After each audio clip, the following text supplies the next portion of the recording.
Subscribe कीजिए study physics 2020 और free PDF पाने के लिए ज्वाइन कीजिए हमारा Telegram group polytechnic applied physics second. आज हम लोग पढ़ेंगे एम्पियर का नियम, एम्पियर्स लॉ। एम्पियर का नियम क्या कहता है? देखिए, पहले तो हम कहेंगे कि एम्पियर का नियम क्या ज़रूरत पड़ी। तो चुंबकीय क्षेत्र ज्ञात करने के लिए, किसी धारावाही चालक में चुंबकीय क्षेत्र ज्ञात करने के लिए ही एम्पियर का नियम उपयोगी है। हालांकि इससे पहले हम लोग एक नियम पढ़ चुके हैं, बायो-सेवर्ट लॉ। बायो-सेवर्ट का भी नियम पढ़ चुके हैं, लेकिन बायो-सेवर्ट का नियम तभी लागू होता है जब किसी चालक में धारा समान रूप से प्रवाहित हो रही हो। यदि धारा का डिस्ट्रीब्यूशन समान न हो, यानी धारा समान रूप से न प्रवाहित हो रहा हो, अगर धारा असमान रूप से प्रवाहित हो रहा हो, तो वहाँ पर बायो-सेवर्ट लॉ नहीं काम करता है। तो ऐसे जगह पर एम्पियर का नियम का उपयोग किया जाता है। तो देखिए, एम्पियर का नियम किसी चालक में असमान रूप से बहने वाली धारा के कारण किसी बिंदु पर उत्पन्न चुंबकीय क्षेत्र का मान ज्ञात करने के लिए करते हैं। यानी किसी चालक में जहां असमान रूप से धारा बह रही हो, वहां पर किसी बिंदु पर चुंबकीय क्षेत्र ज्ञात करना हो, तो वहां पर हम लोग एम्पियर का नियम लगाते हैं। वहां पर बायो-सेवर्ट का नियम नहीं लगाते हैं। ये बात ध्यान रहे। बायो-सेवर्ट का नियम कब लगाएंगे? जब धारा समान हो, लेकिन जब धारा असमान हो तो हम लोग एम्पियर का नियम लगाते हैं। तो एम्पियर का नियम क्या कहता है? तो आइए इसका स्टेटमेंट देखा जाए। तो इसका स्टेटमेंट क्या है? किसी बंद लूप के लिए, किसी क्लोज लूप की बात कर रहा है, ठीक है। और ये भी ध्यान रहे, ये निर्वात की ही बात कर रहा है, लिखा तो नहीं गया है, लेकिन ये निर्वात में होता है, वैक्यूम में, एयर या वैक्यूम ले सकते हैं। तो कहेंगे किसी बंद लूप के लिए चुंबकीय क्षेत्र के रेखीय समाकलन, ठीक है, जो इसका लीनियर इंटीग्रेशन होगा। आप चाहें तो यहाँ एक छोटा सा यहाँ ऐसे एल बना दें, या चाहें तो ऐसे एक क्लोज ऐसे भी कर सकते हैं, एक क्लोज कर्व यहाँ बना सकते हैं, क्लोज कर्व भी बना दें। इससे ये हो गया कि किसी क्लोज पाथ की बात कर रहा है। या ऐसे यहाँ पर एल लिख दिए तो ये भी सही है, ये लीनियर इंटीग्रेशन की बात कर रहा है, ठीक है। तो किसी बंद लूप के लिए चुंबकीय क्षेत्र के रेखीय समाकलन, अब यहाँ से ये पता चल गया कि जो चुंबकीय क्षेत्र देखिए B है और यहाँ पर dl लगा है, तो इसका मतलब ये भी रेखीय को ही डिनोट कर रहा है। तो लेंथ के सापेक्ष इंटीग्रेशन है, या ऐसे कह सकते हैं, यहाँ पर l लिख दिए तो यहाँ पर l बता रहा है कि लीनियर इंटीग्रेशन की बात हो रही है। तो हम कहेंगे कि रेखीय समाकलन का मान उस लूप द्वारा घिरी सतह से होकर प्रवाहित होने वाली नेट धारा, देखिए ध्यान रहे, यहाँ पर नेट धारा की बात की गई है। यानी कि धारा अलग अलग जगह पर अभी बताए हैं कि धारा क्या रहती है, इसमें असमान रहती है। तो धारा जो है, ये देखिए धारा असमान है, तो यहाँ पर ऐसा नहीं है किसी भी धारा की बात कर रहा है, यानी उसमें नेट धारा, यानी सभी धाराओं को योग करके, सभी जितने भी करंट्स हैं सबका सम, ठीक है, जो सबका मान लीजिए कि उसमें आई डैश करंट है एक जगह पर, तो पूरा टोटल जोड़ेंगे तो उसमें मान लेते हैं आई करंट हो जाता है, ठीक है। तो हम कहेंगे कि घिरी सतह से प्रवाहित होने वाली धारा आई डैश के म्यू जीरो गुणांक के बराबर होता है। अर्थात हम कहेंगे कि देखिए ये हो गया B इंटू DL, ठीक है। अब चाहें तो इसको जैसे यहाँ पर दिखाए हैं वैसे कर दीजिए, या चाहे रहने दीजिए, तो पता ही चल रहा है कि यहाँ पर लीनियर इंटीग्रेशन की बात हो रही है, ठीक है। तो ये अर्थात B इंटू DL का मान कितना हो जाएगा, म्यू जीरो टाइम ये I डैश, मान लीजिए कुछ में I किसी बिंदु पर जहाँ पर I डैश है सबको जोड़ेंगे तो वो I आ जा रहा है, टोटल करंट I है। तो देखिए यहाँ पर ऐसे भी कर दिया गया है कि B into DL equal to mu zero I क्या है, नेट करंट है, ये I क्या है, नेट करंट है, ठीक है। या समेशन ऑफ I ऐसे लिख सकते हैं कि क्या है, I इक्वल टू कितना है, तो हम कहेंगे ये समेशन ऑफ I, जितने भी धारा उसमें मान लीजिए I डैश धारा बह रही है, तो जितने भी धारा या I1 I2 I3 बहुत सारे धाराएं उसमें रहेंगी, ठीक है। तो ये सबका सम I है, ठीक। क्योंकि धारा असमान है ना, तो अलग अलग जगहों पर अलग अलग होगा, तो अलग अलग धाराओं को I1 I2 I3 अलग अलग मान ले दीजिए और सबको जोड़ करके यहाँ I कर दिया गया है। तो इस तरह से ये स्टेटमेंट पूरा हो रहा है एम्पियर लॉ का। क्या स्टेटमेंट है, किसी बंद लूप के लिए चुंबकीय क्षेत्र के रेखीय समाकलन यानी लीनियर इंटीग्रेशन का मान उस लूप द्वारा घेरी सतह से होकर प्रवाहित होने वाली नेट धारा I, ठीक है, नेट धारा के म्यू जीरो गुणक के बराबर होता है, ठीक है। म्यू जीरो गुणक कह सकते हैं या गुणांक की मल्टीप्लाई जो भी लिख सकते हैं। तो इस तरह से देखिए अर्थात ये हो जाएगा integration B into DL equal to mu zero I इसके स्टेटमेंट के हिसाब से, और ये समेशन I डैश है और सबको जोड़ेंगे तो क्या हो जाएगा, तो जब सबको जोड़ेंगे तो B into DL mu zero I हो जाएगा। यहाँ पर म्यू जीरो क्या है, तो निर्वात या वायु की चुंबकशीलता है, या जिसको हम लोग बोलते हैं परमिएबिलिटी बोलते हैं। क्या बोलते हैं इसको, बोलते हैं परमिएबिलिटी।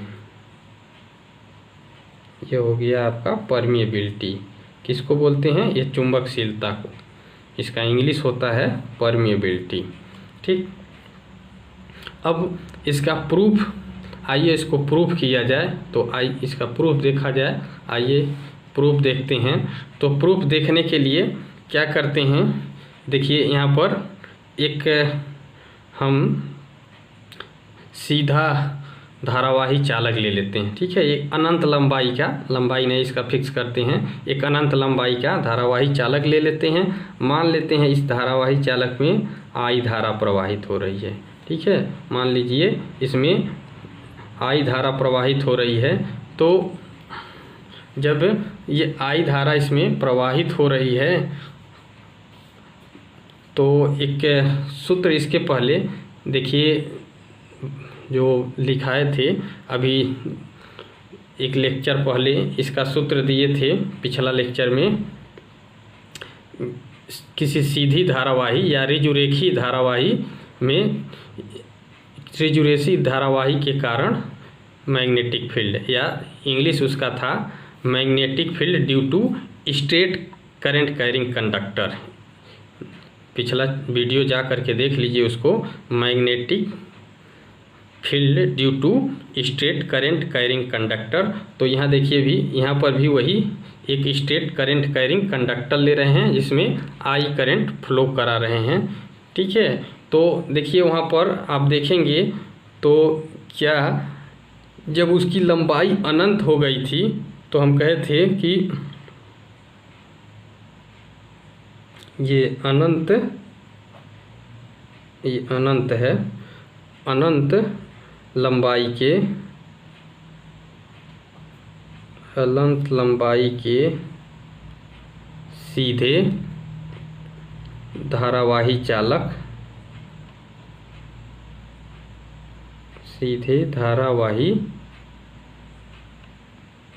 चालक के कारण चुंबकीय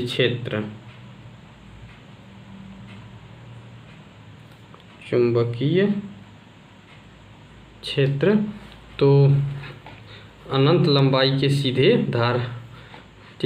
सीधे धारावाही चालक के कारण चुंबकीय क्षेत्र। तो ये मान आया था, ये मान आ गया था B इक्वल टू, ये आया था म्यू जीरो अपान ये mu zero upon 2 pi i by a आया था, जहाँ आई क्या था तो इस धारावाही चालक में प्रवाहित होने वाली धारा थी, और ए क्या था तो ये जो उसके जिस बिंदु पर हम मैग्नेटिक फील्ड ले रहे थे उस बिंदु का इस धारावाही चालक से दूरी था। इस धारावाही चालक से इस बिंदु की दूरी थी जहाँ पर हम मैग्नेटिक फील्ड ले रहे थे।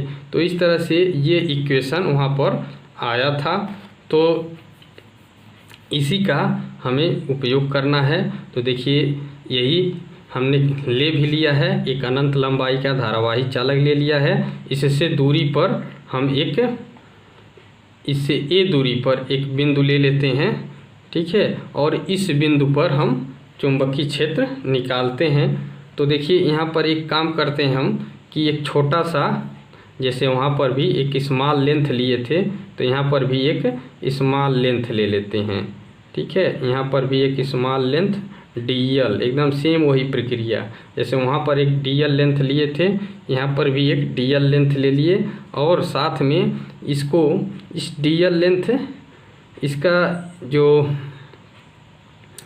दिशा है वो भी इसी करंट की दिशा में, जैसे ये है इसी दिशा में ले लिए, और इसी दिशा में हम कहेंगे कि वेक्टर बी को भी ले लिए, ये वेक्टर बी, और हम कहेंगे ये भी वेक्टर होगा, जो लेंथ वेक्टर यहाँ मान रहे हैं तो ये भी लेंथ भी इसी दिशा में ले लिए, बी की ही दिशा में, ठीक है।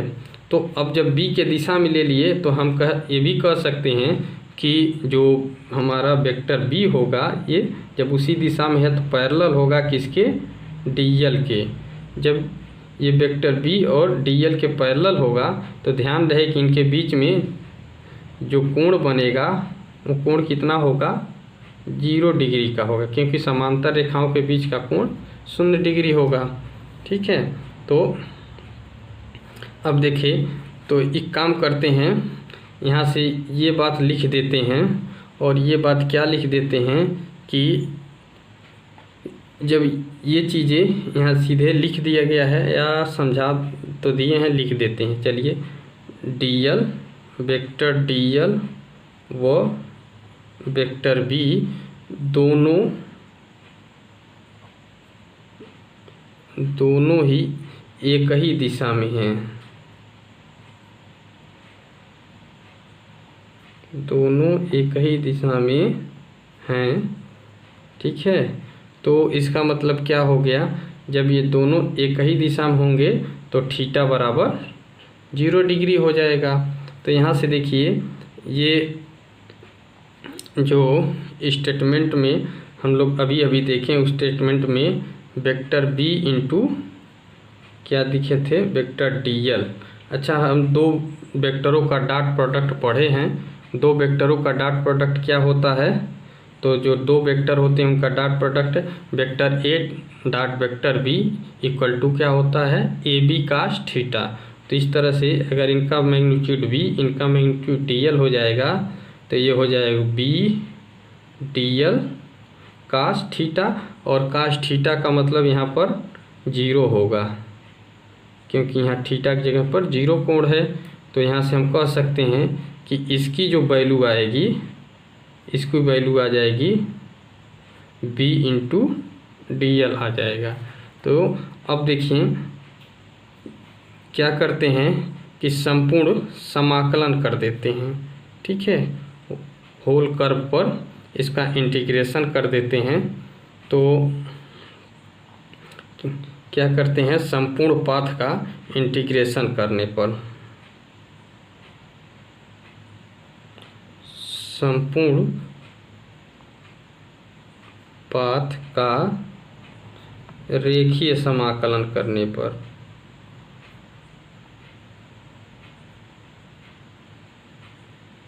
रेखीय समाकलन अर्थात पूरे का रेखीय समाकलन करेंगे, अर्थात क्या करेंगे, इसी को रेखीय समाकलन कर देंगे। तो रेखीय समाकलन यानी इसको क्लोज कर्व के लिए कर रहे हैं, तो ऐसे क्लोज, जैसे बताएं इसको क्लोज कर्व दिखा दीजिए, और यहाँ पर चाहे तो यहाँ ऐसे एल लिख दीजिए, रेखीय समाकलन बता देगा। ये एक घेरा लगा देने का मतलब क्लोज कर्व पर इंटीग्रेशन कर रहे हैं, यहाँ एल लिख दिए यानी लीनियर इंटीग्रेशन हो गया। तो vector B into D L हो गया। अब इसकी वैल्यू क्या आया है तो देखिए, vector B into D L की वैल्यू अभी ये आया है। तो यहाँ से हम कह सकते हैं कि इसको ऐसे रख दीजिए, क्या रख देंगे, बी इंटू डी एल रख देंगे। ठीक है, अब ये ऐसे क्लोज कर्व रखे हैं। ठीक, तो अब क्या करते हैं, अब बी की वैल्यू रख दिया जाए। पहले बी की वैल्यू ये आई है ना, तो बी की वैल्यू इसमें रख दिया जाए। तो बी का वैल्यू जब रखेंगे तो देखिए क्या हो जाएगा, यहाँ से हम कहेंगे integration L vector B dot D L equal to हो जाएगा, यहाँ पर देखिए बी की वैल्यू जब रखेंगे तो ये हो जाएगा mu 0 upon 2 pi i by ए और इंटू डी एल तो रहेगा ही, डी एल रहेगा। ठीक है, अब इसको थोड़ा सा और सॉल्व किया जाए तो देखिए ये सब के सब कांस्टेंट ले रहे हैं। यहाँ टोटल धारा, ध्यान रहे टोटल धारा आई रखे हैं, यानी जितना भी इस जो यहाँ पर ये परिपथ है, यहाँ पर टोटल इस परिपथ में जितना धारा है आई रखे हैं। तो यहाँ पर भी टोटल, ध्यान रहे यहाँ पर भी ये आई ही टोटल रखे हैं, टोटल सम रखे हैं। ठीक है, तो यहाँ पर सारे कांस्टेंट ये भी हो जाएगा, यहाँ कांस्टेंट्स टोटल सम तो बराबर ही रहेगा, अलग अलग बिंदुओं पर धारा बटी रहेगी, लेकिन टोटल तो आई के बराबर ही होगा। तो ये भी कांस्टेंट, ये सारे कांस्टेंट को बाहर करें, mu 0 upon 2 pi i by ए और यहाँ पर इंटीग्रेशन जो होगा वो कितना होगा, तो ये केवल हो जाएगा डी एल। ठीक है, एक पूरे क्लोज कर्व के होगा, वो भी लीनियर इंटीग्रेशन। ठीक है, ये बातें यहाँ पर भी लिखते चलें, ये लीनियर इंटीग्रेशन की बात हो रही है ओवर एक क्लोज कर्व के लिए। ठीक है, तो क्या हो जाएगा आगे देखिए, तो ये हो जाएगा जब इसको देखिए सॉल्व करेंगे तो यहाँ से देखिए ये ऐसे लिख सकते हैं, इंटीग्रेशन ओवर क्लोज कर्व ऐसे लिख दीजिए।